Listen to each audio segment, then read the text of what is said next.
నేను మిమ్మల్ని స్ట్రైట్‌గా ఒక క్వెషన్ అయితే అడగబోతున్నానండి.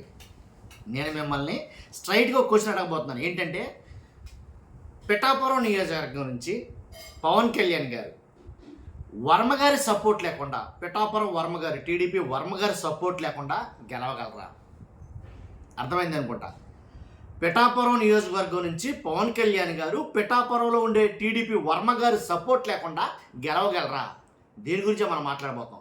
రాష్ట్రం మొత్తం తెలియాల్సిన వీడియో అండి. ఎందుకంటే ఖచ్చితంగా అలా తెలియాలంటే మీ బాధ్యతగా మీరు లైక్ చేయండి. ఈ ఇన్ఫర్మేషన్ ఎక్కువ మందికి షేర్ అవ్వాలి. కొత్తగా మన ఛానల్ చూస్తే పక్కాగా సబ్స్క్రైబ్ చేయండి. మీ అమూల్యమైన అభిప్రాయాన్ని కామెంట్ రూపంలో తెలియజేయండి. పిఠాపురం నుంచి వర్మ గారి సపోర్ట్ లేకుండా పవన్ కళ్యాణ్ గారు గెలవగలరా అంటే మీరు ఏం చెప్తారు?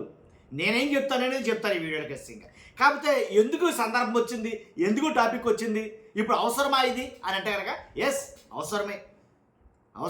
ఎందుకు చెప్తానంటే, పిఠాపురం వర్మ గారు ప్రెస్ మీట్ పెట్టి ఏంటి నన్ను తీసేశారు, పార్టీ ఇన్ఛార్జ్ పదవి నుంచి నన్ను తొలగించారు అని ఏడుస్తూ లేచి వెళ్ళిపోయాడండి. ఆయన నిన్న ఏడుస్తూ లేచి వెళ్ళిపోయాడు. ఆయన వెళ్ళిపోయిన తర్వాత ఆయన ఏడుస్తూ వెళ్ళినటువంటి ఆ విధానం చూసి అక్కడ ఉండే టీడీపీ కార్యకర్తలు కావచ్చు, టీడీపీ శ్రేణులు కావచ్చు, టీడీపీ అభిమానులు కావచ్చు, వర్మ అభిమానులు కావచ్చు, వర్మ ఎవరైతే ఓటర్లు ఉన్నారో వాళ్ళందరూ కావచ్చు, వాళ్ళంతా కూడా ఏం చేశారంటే కనుక ఏంటి వాళ్ళందరికీ కోపం అయితే వచ్చింది, చాలా ఆగ్రహం అయితే చూపించారు. ఏంటి మేము లేకుండా అసలు పిఠాపురమే లేదు, మేము లేకుండా పిఠాపురం నియోజకవర్గం ఉందా అని నిన్నటి నుంచి ఒక రకమైనటువంటి కొంతమంది అభిమానులు పోస్టులు పెడుతున్నారు. ఏంటి పిఠాపురం నుంచి పవన్ కళ్యాణ్ ఎలా గెలవగలడు అని అయితే ఏంటి పిఠాపురం మాది అని. కాబట్టి పిఠాపురం అంటే ఒక రకంగా మాట్లాడాల్సి వస్తే ఇప్పుడంటే పవన్ కళ్యాణ్ గారు అడ్డాగా మారింది, కానీ పవన్ కళ్యాణ్ గారు అక్కడ అడుగు పెట్టక ముందు వర్మ గారు అడ్డా, దాంట్లో ఎలాంటి డౌట్ లేదు. వర్మకి మంచి ఫాలోయింగ్ ఉంది పిఠాపురం నుంచి, దాంట్లో డౌట్ లేదు. ఎందుకంటే ఆయన అభిమానులు, ఆయన కార్యకర్తలు చాలామంది ఉన్నారు. చెయ్యెత్తితే వచ్చే చాలామంది అభిమానులు ఆయనకు ఉన్నారు వర్మ గారికి. అలాంటప్పుడు వర్మ గారిని కాదని పక్కకి గెంటేసి, వర్మ గారు అవసరం లేదని పక్కకి గెంటేసి ఇప్పుడు పవన్ కళ్యాణ్ గారు అక్కడి నుంచి చక్రదిద్దుతారంటే వర్మ గారు ఊరుకుంటాడా? ఊరుకోకుండా ఏంటి ఆయన కూడా ఎంటర్ అయ్యి 2029 ఎన్నికల్లో తను కూడా ఎలా అయితే గతంలో ఇండిపెండెంట్గా పోటీ చేశాడో ఇప్పుడు అదే రకంగా ఇండిపెండెంట్గా పోటీ చేసి పవన్ కళ్యాణ్ గారికి ఎదురు నిలబడతాడా ఏంటి? ఇలాంటి ప్రశ్నలు సవాలక్ష ఉన్నాయి. అర్థమైంది మీకు? కాబట్టి అంటే పవన్ కళ్యాణ్ గారు కావాలని, అంటే పవన్ కళ్యాణ్ గారికి శస్త్రచికిత్స జరుగుతున్నప్పుడు చంద్రబాబు నాయుడు గారు పలకరించడానికి వెళ్ళినప్పుడు ఈ అంశాన్ని కావాలని పవన్ కళ్యాణ్ గారు తెర మీద తీసుకొచ్చారు అని కొంతమంది వీడియోలు చేస్తారు, కొంతమంది మాట్లాడుకుంటున్నారు. కాబట్టి పవన్ కళ్యాణ్ గారు చెప్పడం వల్లనే ఇన్ఛార్జ్ పదవి నుంచి వర్మ గారిని తీసి పక్కన పెట్టేశారు అనేది మాట్లాడుకుంటున్నారు. కానీ ఇవన్నీ నిజాలైతే కనుక వర్మ గారి రియాక్షన్ ఎలా ఉండబోతుంది అయింది, ఆయన రియాక్షన్ ఎలా ఉండబోతుంది? కానీ పార్టీ ఇన్ఛార్జ్ పదవి తీసేశారు, రేపో మాపో ఆయన అవసరమైతే కనుక దీని మీద ఎక్కువ రియాక్ట్ అయితే కనుక మొత్తం శాశ్వతంగా ఏదైతే ఉంది కూటమి టీడీపీలో ఉండే సభ్యత్వంతో సహా మొత్తం రద్దు చేస్తారు అని అయితే మాట్లాడతారు. ఇంకా ఆయన మాట్లాడడం లేదు, సైలెన్స్ ప్లీజ్ అన్నట్టుగా ఉండాలి ఆయన పరిస్థితి. చంద్రబాబు నాయుడు గారు ఫోటో పెట్టలేదండి అని అడగడానికి ఉండదు. ఏంటి టీడీపీకి ప్రాధాన్యత తగ్గుతుంది పిఠాపురంలో అని అడగడానికి ఉండదు.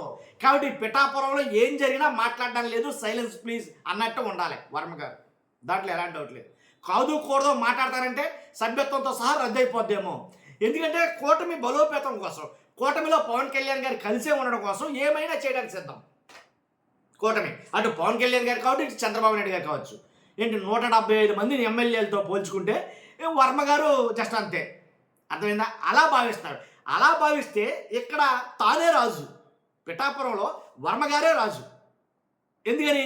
పిఠాపురం నియోజకవర్గం అంతా కూడా ఆయన చెప్పు చేతల్లో ఉంటుంది, ఆయన కనుసన్నల్లో ఉంటుంది అన్నమాట చాలామంది మాట్లాడుకున్నారు. రాజకీయంగా చూస్తున్నా సరే అలా అనిపిస్తుంది. అక్కడ చాలామంది అభిమానుల వీడియోలు నేను చూసా, వాళ్ళు కూడా అలా మాట్లాడతారు.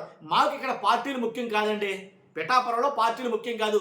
పవన్ గారు వర్మ గారు ఏది చెప్తే వర్మ గారు ఏంటి ఏ పార్టీలో నిలబడినా నిలబడకపోయినా ఇండిపెండెంట్గా నిలిచినా మాకు అది అంత అనవసరం.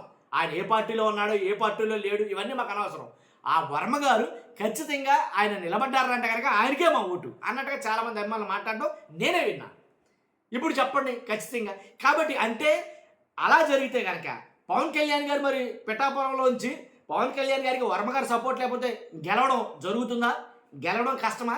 ఇప్పుడు ఇంకో మాట చెప్తాను నేను. ఎలా అంటే పవన్ కళ్యాణ్ గారు ఇంకో నియోజకవర్గం చూసుకోవాల్సి వస్తుందా? ఎందుకంటే స్టాలిన్ ప్రతిదానికి ఎగ్జాంపుల్ ఇప్పుడు తమిళనాడులో తీసుకుంటున్నారు అన్ని విషయాల్లో కూడా. పవన్ కళ్యాణ్ గారు ఇప్పుడు దాకా సీఎం కాకపోవడానికి విజయ్ గారిని ఎగ్జాంపుల్ తీసుకున్నట్టు పవన్ కళ్యాణ్ గారు ఈ నియోజకవర్గంలో ఓడిపోతే అనే క్వశ్చన్ వస్తే కనుక స్టాలిన్ గతే పడుతుందా, స్టాలిన్ పరిస్థితి ఏర్పడుతుందా?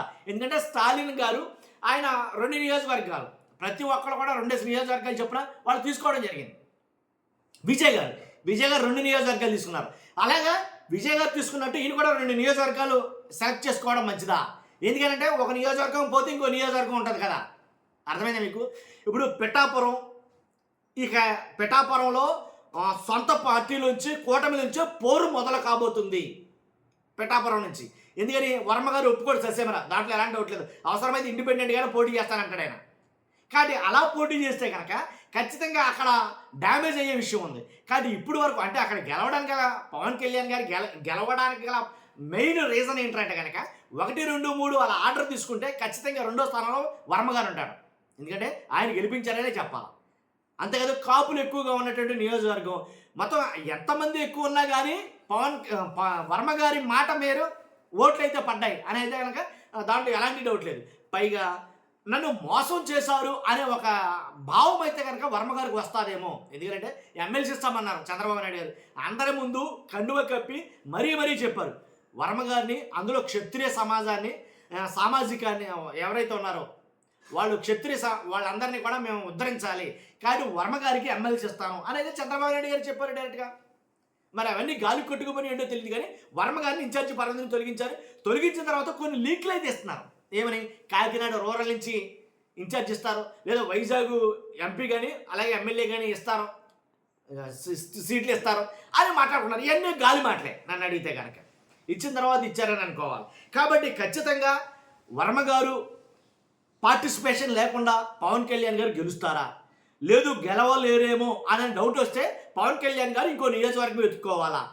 ఏపీలో పవన్ కళ్యాణ్ గారు ఇంకో నియోజకవర్గం ఎత్తుకోవాల్సి వస్తే కనుక ఎక్కడి నుంచి పోటీ చేయాలి? ఎందుకంటే 2 నియోజకవర్గాలు ఖచ్చితంగా ఆప్షన్, 2 నియోజకవర్గాలు చూసుకోవాల్సిందేనేమో నాకైతే అనిపించింది. మీ అభిప్రాయం అంటే ఖచ్చితంగా కామెంట్ రూపంలో తెలియజేయండి. ఎందుకు చెప్తున్నారంటే కనుక ఏమో జరగవచ్చు, రాజకీయం రెక్కల గుర్రం ఎప్పుడైనా ఎగిరిపోవచ్చు, ఎటు ఎగురుతుంది ఏంటి ఎవరికి తెలుసావు.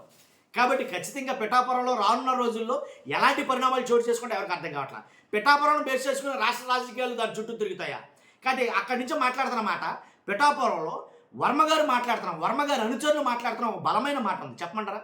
ఏంటంటే అక్కడి నుంచి అంటే వర్మ గారి వాళ్ళ అనుచరులు కావచ్చు, వాళ్ళ నాయకులు కావచ్చు, వాళ్ళ కార్యకర్తలు మాట్లాడుతున్న మాట ఏంటంటే ఎంతమంది మాట్లాడలేదు, జనసేనలో ఎంతమంది పార్టీ వ్యతిరేకంగా కార్యకలాపాలు చేయలేదు, అశ్లీలంగా మహిళలను వేధించడం జనసేనలో ఎంతమంది చేయలేదు, పార్టీలను తీసేశారా? రీసెంట్గా ఎవరైతే పుట్టా మహేష్ యాదవ్ డ్రగ్స్ అని లేకపోతే ఇంకా రకరకాల చాలామంది మీద చాలా రకాల ఆరోపణలు వచ్చినాయి, తీయలేదు కదా, ఎవరిని ఎక్కడ ఎట్టుపరుస్తుందో కదపలేదు కదా. జనసేన ఎమ్మెల్యే దొరికేస్తే, మహిళను వేధిస్తే, మహిళలను పట్టపగల నడి రోడ్డు మీద కొడితే ఆ ఎమ్మెల్యేని కమిటీ వేసి అలా ఉంచి మళ్ళీ పార్టీలు తీసుకున్నారే కానీ ఎవరి మీద ఎటువంటి చర్యలు తీసుకోలేదే. మరి ఎందుకని టీడీపీలో పరిగెట్టుకుని నన్ను మాత్రమే ఇన్ఛార్జ్ పదవులను తొలగించారు? ఒక ఫ్లెక్సీ గొడవకి, జస్ట్ ఫ్లెక్సీలో చంద్రబాబు నాయుడు గారు ఫోటో పెట్టలేదన్న ఒకే ఒక గొడవకి, ఒకే ఒక కారణం చేత నన్ను తొలగించడం ఏంటి అంటే వర్మ గారిని తీసేయడం ఏంటి? ఇది రాజకీయ పథకమా అన్నట్టుగా చాలామంది అయితే వాళ్ళ అనుచరులే మాట్లాడతారు. అంటే వాస్తవాలు కూడా అలాగే ఉన్నాయి. ఎందుకంటే జనసేనలో అలా తీసేయాల్సి వస్తే కనుక చాలామందిని తీసేయాలి పార్టీలోంచి. ఏదో ఒకసారి యాక్షన్ తీసుకున్నారని తర్వాత వాళ్ళే ఏం పర్లేదు అన్నట్టుగా మళ్ళీ వాళ్ళ పార్టీలో కార్యకలాపాల్లో పాల్గొంటున్నారు అని చేస్తున్నారు. రీసెంట్గా మీరు చూశారు కదా వీడియో టేపులు, ఆడియోలు ఎన్ని బయటకు వచ్చినాయో. అలాగే టీడీపీలో కూడా చాలామంది ఏం జరిగినా సరే చూసి చూడనట్టు వదిలేస్తారు. పెద్ద తప్పులు చేస్తే, అసలు క్షమించరాని తప్పులు చేస్తేనే చూసి చూడనట్టు వదిలేస్తారు. మరి వర్మ గారు ఏం చేశారని అంత పెద్ద తప్పు ఎందుకని తీసేయాల్సి వచ్చింది? వర్మ గారు మాట్లాడిన ఒకటే మాట, ఫ్లెక్సీలో చంద్రబాబు నాయుడు గారు ఫోటో ఎందుకు పెట్టలేదు అని అన్నందుకైనా తీసేయడం, అని నిలదీసినందుకైనా తీసేయడం అంటే కాదు. దీని వెనకాల ఒక పెద్ద కారణం అయితే ఉంది. అదైతే అందరూ తెలిసిన విషయమే, ఎవడో బయటికి చెప్పడం అంతే తేడా. కాబట్టి చూస్తున్నాం మీరు అందరూ. మీ అభిప్రాయం ఏంటో కామెంట్ రూపంలో తెలియజేయండి. ఫస్ట్ అయితే లైక్ చేయండి. Thank you very much.